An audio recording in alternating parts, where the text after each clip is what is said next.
الاولین والآخرین جناب محمد الرسول اللہ صلی اللہ علیہ وسلم کے حساب سے زندگی گزارنے کی برکت سے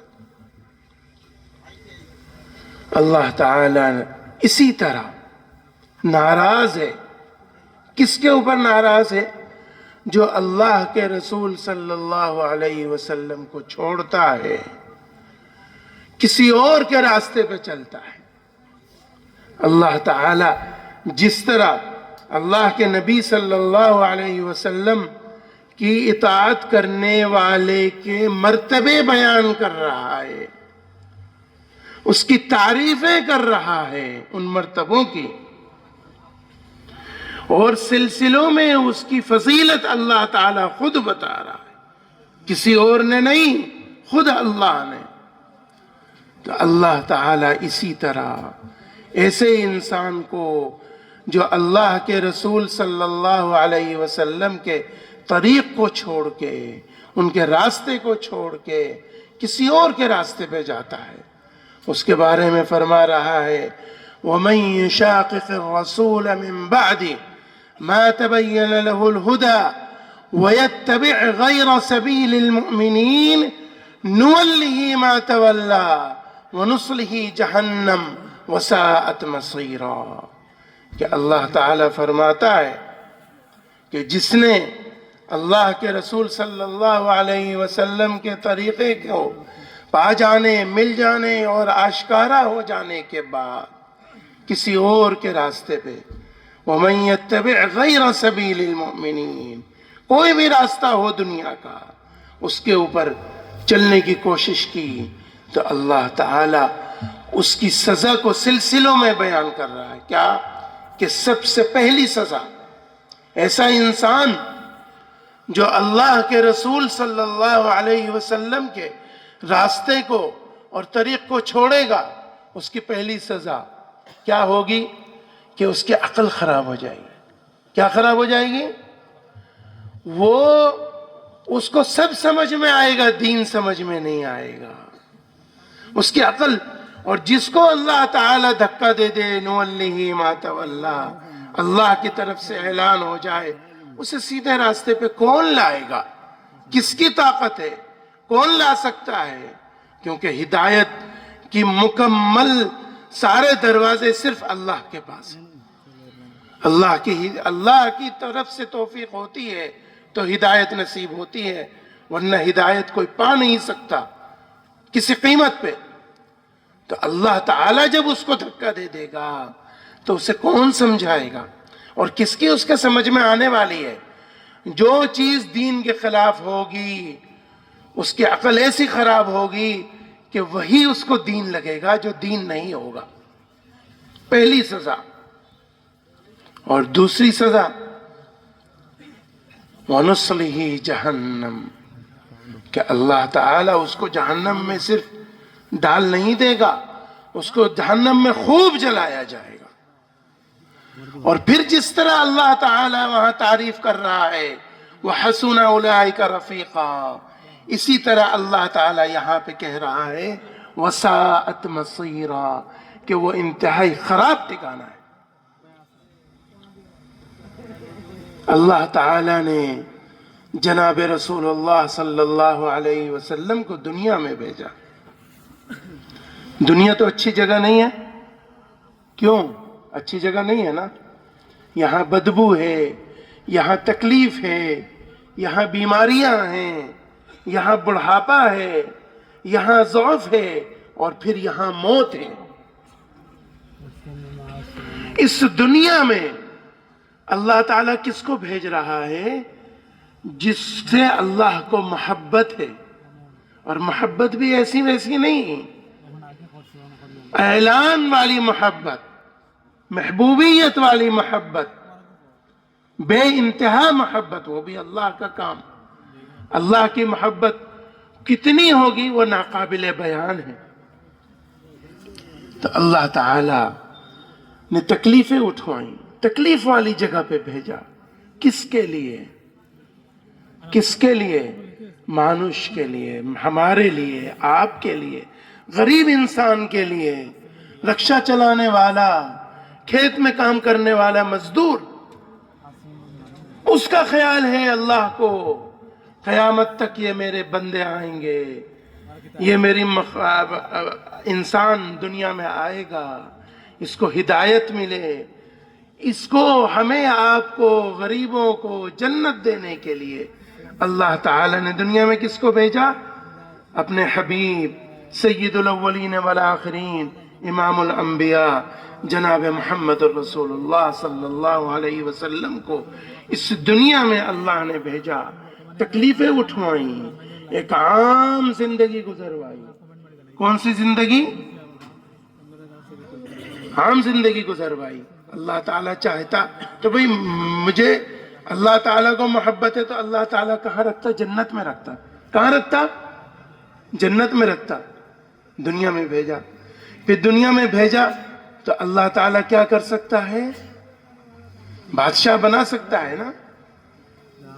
دنیا میں سب کو جو دیتا ہے اللہ ہی دیتا ہے نا، یا کوئی اور دیتا ہے؟ اللہ دیتا ہے۔ بادشاہ بھی بناتا ہے تو اللہ بناتا ہے، جو بناتا ہے اللہ بناتا ہے۔ تو اللہ تعالیٰ چاہتا تو جناب رسول اللہ صلی اللہ علیہ وسلم کو دنیا میں بھیجا تو بادشاہ بنا کے رکھتا۔ کیا بنا کے رکھتا؟ بادشاہ بنا کے رکھتا، آرام سے رکھتا، تکلیف نہ ہو۔ لیکن اللہ نے جناب رسول اللہ صلی اللہ علیہ وسلم سے اس دین کے لیے تکلیفیں اٹھوائیں، انتہائی تکلیفیں اٹھوائیں، اور اس کے بعد یہ دین مکمل ہوا اور اس کا اعلان ہوا الیوم اکملت لکم دینکم واتممت علیکم نعمتی ورضیت لکم الاسلام دینا۔ کہ اللہ تعالی یہ دن کیسے آیا؟ یہ دن آسانی سے نہیں آیا کہ جس دن یہ اعلان ہو رہا ہے، عظیم ترین صعوبتوں کے بعد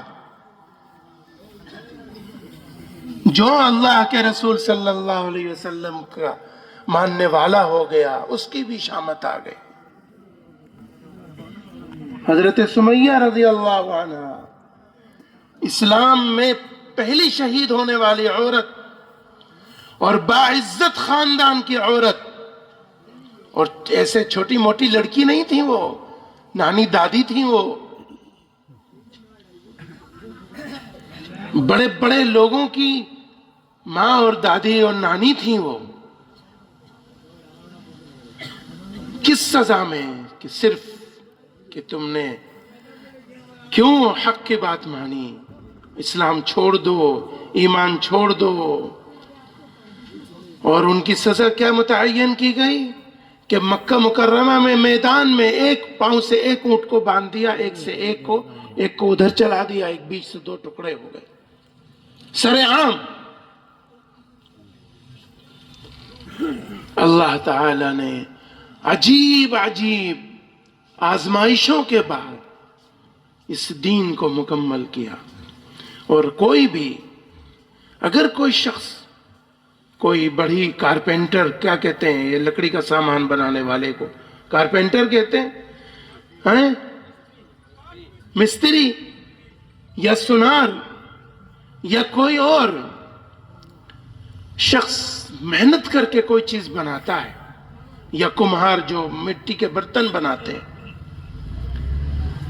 اور اس نے بنایا ہو، یہ تو چھوٹی چیز ہے، 2 گھنٹہ 4 گھنٹہ 5 دن 6 دن کی محنت سے بن جاتی ہے۔ اگر اس کو کوئی آ کے، کوئی پولیس والا یا کوئی ظالم توڑ دے تو اس کو غصہ آئے گا یا نہیں آئے گا؟ آئے گا نا۔ تو اللہ تعالی بہت سخت غصے میں ہے، کس بات پہ؟ کہ جو اللہ کے رسول صلی اللہ علیہ وسلم کے طریقے کو چھوڑے گا۔ تو اللہ کا غصہ واجب ہے یا نہیں؟ واجب ہے نا، کہ اللہ نے اتنا اہتمام کیا، اتنی محنتیں کروائیں، اتنی قربانیاں، اتنی جنگیں، اور کسی چیز کو بائی پاس نہیں کیا۔ جیسے ہوتا ہے نا کہ بھئی میں فلانے منسٹر کا بھائی یا اس کا وہ یا فلانے ایم پی کا سمبندی سگا اور میں بائی پاس کروں گا، لائن میں نہیں لگوں گا، یا ایسا کروں گا یا ویسا کروں گا. اللہ تعالی نے کچھ بائی پاس نہیں کرایا، بالکل نیچرل، بغیر کسی غیر معمولی طاقت کے اللہ تعالی نے اس دین کو مکمل کرایا. تو اللہ تعالی اس کی قدر چاہتا ہے مسلمان سے. اللہ نے انسان کو بنایا تو برباد کرنے کے لیے نہیں بنایا، برباد کرنے کے لیے انسان اللہ نے نہیں بنایا. اللہ نے انسان بنایا کامیاب کرنے کے لیے، اس کو جنت دینے کے لیے. اللہ تعالی نے ہمارے آپ کی محبت کے لیے سارے انتظامات فرمائے، اور آج ہم اس کی قدر نہ کریں اور اس کو برباد کریں تو ہم سے بڑا ظالم کوئی نہیں. اللہ تعالی فرماتا ہے کہ جب انسان قیامت کے دن کھڑا ہوگا مجرم کی شکل میں، اور اس کے ہاتھ میں اس کی حساب کی کتاب دی جائے گی، تو وہ حیرت سے کہے گا ما لہذا الکتاب، کیسی عجیب کتاب ہے، لا یغادر صغیرۃ ولا کبیرۃ الا احصاها، کہ اس میں تو کوئی چھوٹی چیز بڑی چیز چھٹی نہیں. کیا عجیب چیز ہے یہ. اس کے بعد اس کو جواب دیا جائے گا وَوَجَدُوا مَا عَمِلُوا حَاضِرًا، کہ جو تم نے کیا زندگی بھر تمہارے سامنے، چھوٹا ہو یا بڑا ہو، دل کی گہرائیوں میں چھپا ہوا ہو، اللہ سب جانتا ہے. کچھ اللہ سے چھپا ہوا نہیں، چھٹا ہوا نہیں. اور اللہ تعالیٰ فرماتا ہے وَلَا يَظْلِمُ رَبُّكَ أَحَدًا، کہ یہ دنیا جب سے بنی جب ختم ہوگی نہیں معلوم.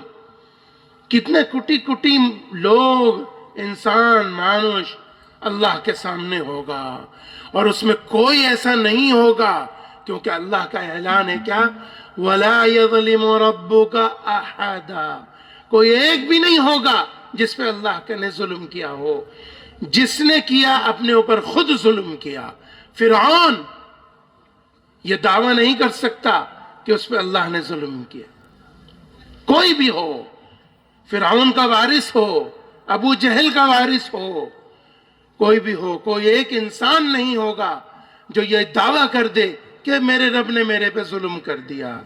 اللہ تعالیٰ کہتا ہے وَلَا يَظْلِمُ رَبُّكَ أَحَدًا، کیونکہ اللہ تعالیٰ کسی بھی طرح سے انسان کو جنت میں لے جانا چاہتا ہے. انسان ہی ہے جو بے ایمانی کرتا ہے، انسان ہی ہے جو خود اپنے اوپر ظلم کرتا ہے.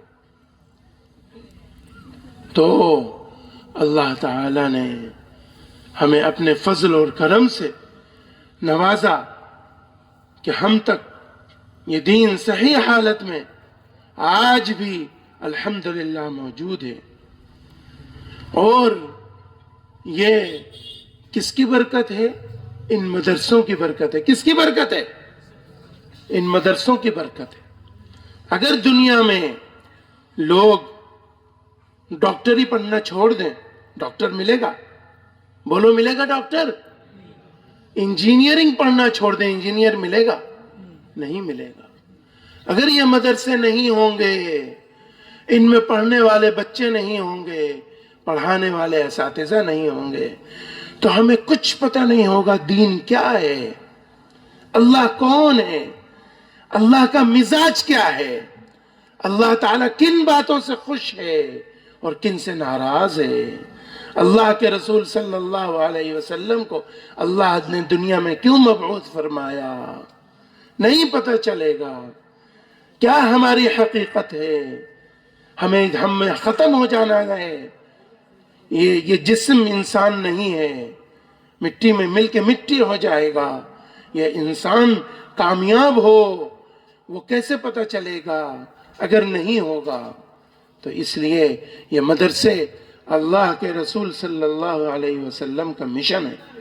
ان مدرسوں کی مدد اللہ کے رسول صلی اللہ علیہ وسلم کے مشن کی مدد، اور کسی دوسرے کے لیے نہیں، خود اپنے لیے، اپنے چھوٹے چھوٹے بچوں کے لیے، اپنی نسلوں کے لیے کہ وہ جہنم میں نہ جائیں، اپنے لیے، اپنی آل اولاد، اپنے خاندان میں دین ڈھکے، لوگوں میں دین صحیح طرح باقی رہے، علم باقی رہے، اس کے لیے اپنے بچوں کو ان مدرسوں میں بھیجنا ہے، اپنی زندگیوں کو بدلنا ہے کہ ہم اور آپ تم مر جاؤ گے، دنیا سے چلے جاؤ گے تو یہ دین قائم رہے، خاندانوں میں دین بچے، دین چلے، ان کو معلوم ہو کہ اللہ کیا ہے، اللہ کے رسول صلی اللہ علیہ وسلم کی مبعوثیت کی وجہ کیا ہے، اور ہمارے ہدایت کا راستہ کیا ہے ہمارے لیے۔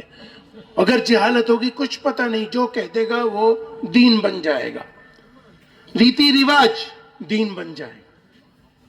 میرا باپ ایسا کرتا تھا میں بھی کروں گا، بس کیا معلوم دین کیا ہے، نہیں معلوم۔ جہاں پہ جہالت ہے اس کا سروے کر لو، اسٹڈی کر لو، ان کا ایسا ہی حال ہے، ان کو پتہ ہی نہیں دین کیا ہے۔ جو رواج ہیں جو ان کے ہاں چل رہا ہے نسلوں سے، انہی رواجوں اور ریتیوں اور ان من گھڑت روایتوں پہ وہ زندگی گزار رہے ہیں، اس کو دین سمجھ رہے ہیں۔ تو یہ علم نہیں تو کچھ نہیں۔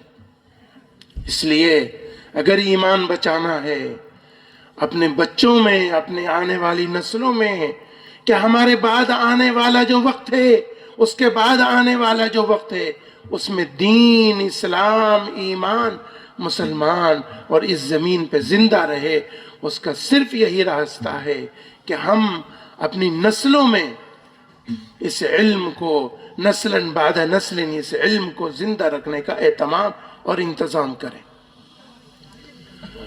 اور وقت بدل رہا ہے، اگر کالج بنا رہے ہیں، یونیورسٹیاں بنا رہے ہیں تو بہت اچھی بات ہے، اسکول بنا رہے ہیں بہت اچھی بات ہے، لیکن وہ اسکول ایسا ہونا چاہیے کہ اس میں 10ویں پاس کر کے جب بچہ نکلے، انٹر کر کے نکلے، تو وہ بچہ مکمل عالم ہونا چاہیے۔ کیا ہونا چاہیے؟ مکمل عالم ہونا چاہیے۔ اس کا انتظام کرو، اس کو ماڈرن کرو، اس کو اپ گریڈ کرو۔ مغل بادشاہوں نے، آج اس ملک میں مغل بادشاہ ہے کوئی؟ نہیں ہے نا، ختم ہو گیا۔ کیوں؟ کیونکہ انہوں نے اپ گریڈ نہیں کیا۔ کیا نہیں کیا؟ اپ گریڈ نہیں کیا، تو کیا ہوا؟ ختم ہو گیا۔ تو ان مدرسوں کو اپ گریڈ کرو۔ ہائی اسکول پڑھ کے نکلے گا، انٹر پڑھ کے نکلے گا، مکمل عالم ہونا چاہیے، اسے پتہ ہونا چاہیے قرآن پڑھا جا رہا ہے تو اس کا کیا مطلب ہے، حدیث پڑھی جا رہی ہے تو اس کا کیا مطلب ہے، اس حدیث کا کیا مطلب ہے۔ مطلب یہ آدھ ادھورا دین نہیں، دینیات نہیں، مکمل عالم ہونا چاہیے، اس کی ضرورت ہے، اس کو اپ گریڈ کرنا پڑے گا۔ کیا ہو رہا ہے؟ یہ آسام ہے؟ کیا ہو رہا ہے؟ اسکول کے نام پہ بیڑا غرق کیا جا رہا ہے مدرسوں کا۔ تو اس کی تیاری کرنی پڑے گی، ورنہ تو ابھی گریڈ ڈاؤن ہوا ہے، کل کو کیا ہوگا نہیں معلوم۔ تو اس کو کھڑا ہونا پڑے گا۔ مجھے یاد ہے کہ حضرت فدائے ملت مولانا سید اسعد مدنی نور اللہ مرقدہ پوری دنیا میں جاتے تھے، آسام میں بھی آتے تھے، تو فرماتے تھے کیا، کیونکہ وہ لندن بھی جاتے تھے، امریکہ بھی جاتے تھے، کینیڈا بھی جاتے تھے، ویسٹ انڈیز بھی جاتے تھے، افریقہ میں ساؤتھ افریقہ وغیرہ، موریشس، ادھر ادھر بہت جگہوں پہ جاتے تھے، اور پوری دنیا کی اقوام، قومیں ان کو دیکھتے تھے۔ کیا دیکھتے تھے؟ عربوں کو بھی دیکھتے تھے کہ جو امریکہ میں جا کے بس گئے ان کا کیا حال ہے، ترکوں کو بھی دیکھتے تھے کہ ترکی لوگ امریکہ میں، انگلینڈ میں، یورپ میں بس گئے، ان کا کیا حشر ہوا۔ ہمارے ایشینز یعنی خاص طور سے انڈیا، پاکستان، بنگلہ دیش کے لوگ بھی جا کے بسے، ان کو بھی دیکھتے تھے، ان کے پیر بھی تھے. تو مجھ سے ایک دن کہنے لگے، ویسے ہی باتوں باتوں میں، وہ لمبے سفر میں تھے کئی مہینے کے، پہلے انگلینڈ، پھر امریکہ، پھر ویسٹ انڈیز، پھر ساؤتھ افریقہ، اس طرح سے. تو قوموں کا ذکر آیا تو حضرت فدائے ملت رحمت اللہ علیہ نے فرمایا کہ جو عرب آ کے بسے کہاں، امریکہ میں، انگلینڈ میں، ان ممالک میں، گم ہو گئے. کیا ہو گئے؟ گم ہو گئے. یعنی انہوں نے اپنے اسلامی عائلی نظام کو باقی رکھنے میں اتنی مستعدی نہیں کی جتنی صورتی گجراتی قوم نے کی. تعریفاً کہا. کس نے کہا؟ حضرت فدائے ملت رحمت اللہ علیہ نے، کیونکہ وہ تو سب کو دیکھتے تھے، سب مسلمانوں کو، ترکیوں کو بھی اور عربوں کو بھی، اور اپنے انڈیا، پاکستان، بنگلہ دیش، سب کو دیکھتے تھے. لیکن تعریفاً کہا کہ اس قوم نے اپنی عورتوں کو، اپنی شادیوں کو اپنے لوگوں میں رکھا، اپنے عائلی سسٹم کو انگلینڈ، امریکہ میں بسنے کے باوجود ٹھیک رکھا. تو ان کو حضرت فدائے ملت رحمت اللہ علیہ کیا کہتے تھے، کیا مشورہ دیتے تھے؟ بڑی بڑی مسجدیں بناتے تھے.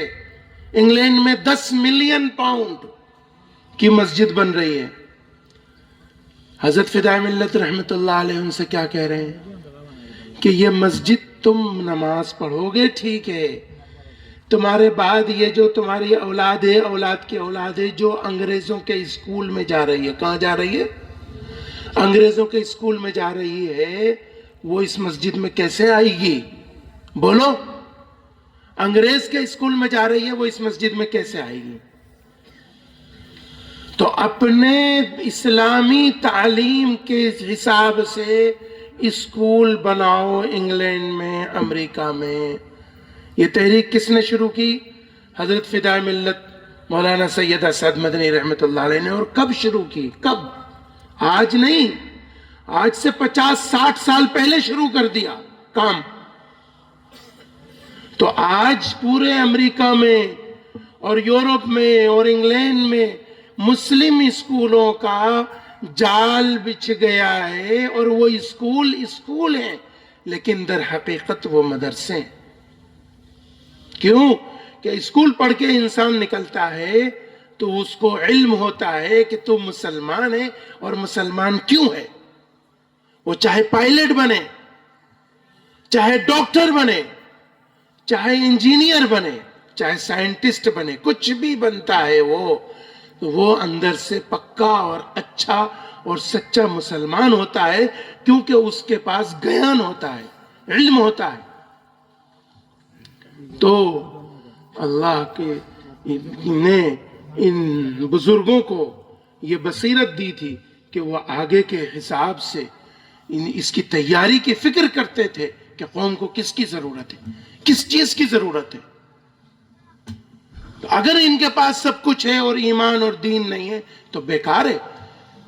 اگر ایمان اور دین نہیں ہے اور مسلمان کا بچہ بہت بڑا ڈاکٹر بن گیا، IAS IPS بن گیا، کیا فائدہ؟ کیا فائدہ اس دنیا کا؟ میں ابھی اسی سفر میں تریپورہ سے جب آسام میں داخل ہوا ہوں تو ایک جگہ پہ مسجد کی دعا کے لیے روکا گیا. ہم بہت اچھی بات ہے، دعا کرا دی.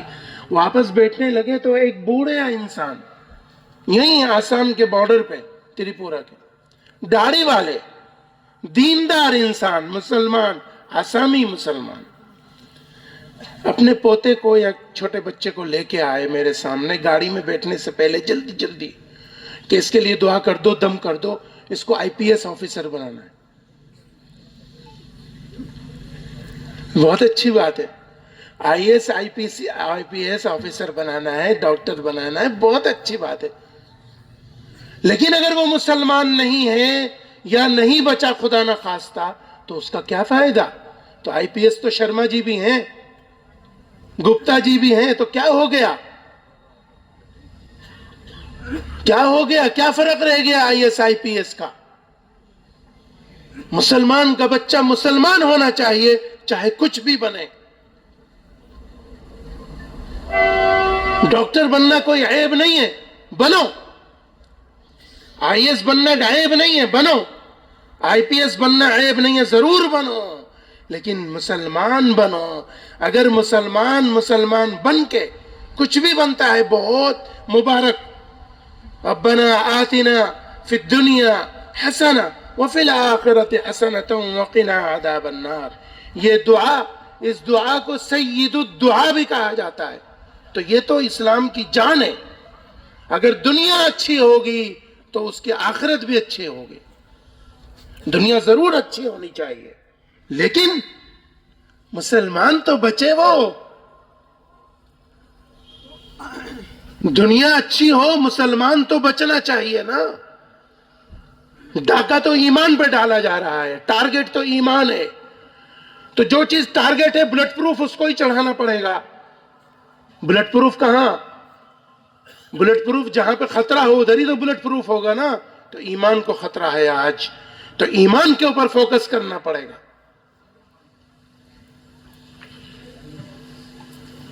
تو اللہ تعالی ہمیں توفیق عطا فرمائے اور اپنی آنے والے نسلوں کے ایمان کی حفاظت کے انتظامات کرنے کی توفیق عطا فرمائے کہ ہم اپنی نسلوں کے ایمان کو بچا سکیں.